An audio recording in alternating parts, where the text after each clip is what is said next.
Bonjour Star, chers lecteurs, nous sommes avec Madame Carmela Russo-Otioka, qui est la dernière candidate à la Chambre sur la liste de la droite numéro 26, qui veut nous faire rencontrer Madame Karine Bowens aujourd'hui pour discuter des problèmes des indépendants. Carmela, pourquoi avez-vous voulu nous faire rencontrer Madame Bowens? Suite à mon dernier exposé de l'autre jour, je voulais simplement vous signaler le problème qu'il arrive tous les jours en Belgique. Madame Bowens est une indépendante, elle est bruxelloise, elle a sa propre production et l'État belge, au lieu de l'aider, essaye de l'enfoncer. Madame Bowens, si l'État belge continue à la persécuter, elle va devoir fermer boutique. Ça veut dire que c'est encore un chômeur en plus ou bien une personne en plus en CPS.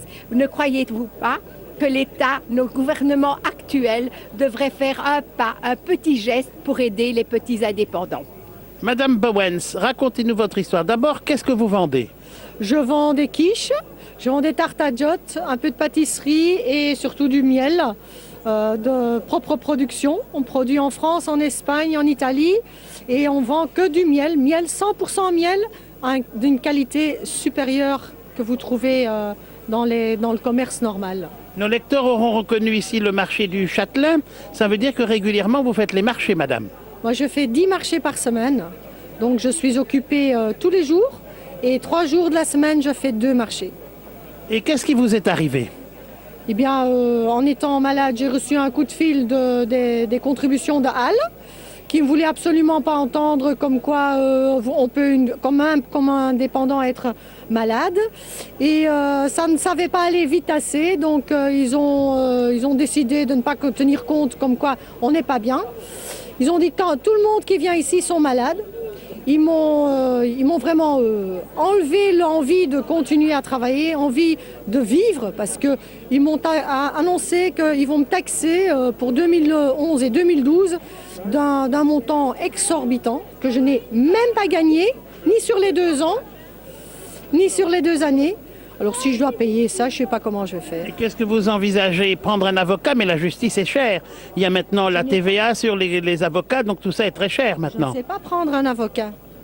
Alors pour moi, ma vie se termine ici. Quand je reçois ce papier, que je sais exactement ce que je dois payer, ma vie termine, puisque ça m'empêche de faire des investissements. Je ne saurais pas remplacer ma camionnette. Sans camionnette, je ne sais pas travailler, puisque j'ai une santé fragile. Je souffre des nerfs et je suis une personne angoissée tous les jours, je suis angoissée si ça va aller. Et ces personnes à Halle sont d'une méchanceté extrême. Bien sûr, Carmela, vous qui avez déjà été confrontée aux problématiques avec les contributions, cela illustre bien votre propos. Tout à fait. Et c'est pour ça que le cas de Madame est vraiment à soulever. Madame n'étant pas une personne unique, parce que tous les gens qui ont eu des problèmes avec l'administration finissent ou bien 6 pieds sous terre, ou bien en dépression. Donc ce ne seront jamais des gens qui arrivent à se défendre. Donc ça passe toujours sous silence. Et c'est pour ça que c'est très important que dans ce pays, on puisse un jour réellement défendre les indépendants, ce que le MR ne fait pas. Vous avez l'impression qu'il y a vraiment un acharnement contre les indépendants, madame?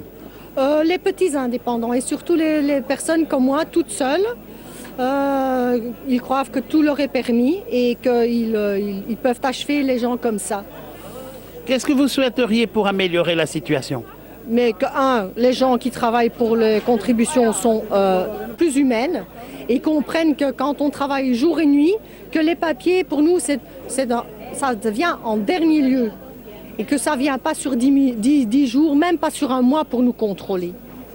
Et Carmela, comment améliorer la situation de tous ces petits indépendants? Voilà, il faudrait créer un groupe, mais qui n'a rien à voir avec de l'État, pas des fonctionnaires, mais des gens qui sont vraiment motivés à travailler pour aider et pour accompagner les petits indépendants. Parce que l'administration et tout ce qui est paperasserie, c'est vraiment très compliqué.